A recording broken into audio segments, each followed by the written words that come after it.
that personal space. Your divine protection, your divine ordering, the upon, to disclose it, to describe. Sa kanilang Panginoon, marami ang babasa. Marami Panginoon magbabasa, marami bibili. Paladala na Panginoon, na kusyonan. At Panginoon, masasayanan mo nila ito now and forever. Lord Jesus, tunay lang ang katulad, wala kang makakal. As a anointed oil, as a spirit light, I declare blessing in the name of the Father, of the Son, and the Holy Spirit. Anointing of oil be upon you. God will prosper you. As the King overflowing of blessing. Sa mula pa lang ito, I declare matinding pagpapala ang ibigay sa inyo ng Panginoon Jesus. Bibigyan kayo maraming customer, maraming pagpapala ang ibigay sa inyo ng Diyos at lagi sa inyong anak.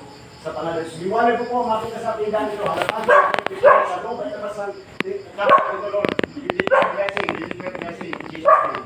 Ang lahat na nagkaisa, na nagdeklar ng pagpapala sa business na ito, sa grocery na ito, sa pangalan ng Jesus, let us all say, palpalakan natin yung Panginoon. Buwan naman yung asya. Kayo po yung mag-ano? Mag-reduce. Video sa mga ano.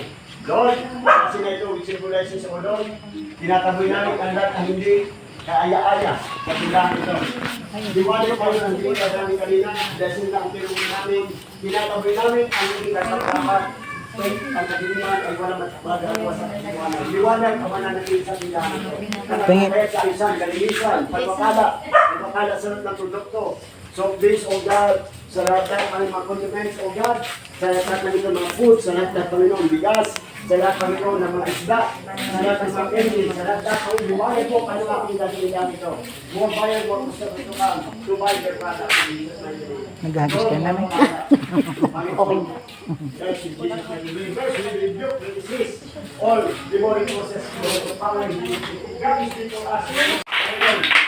Hindi na kapila lang natin sa inyo. Magkakaroon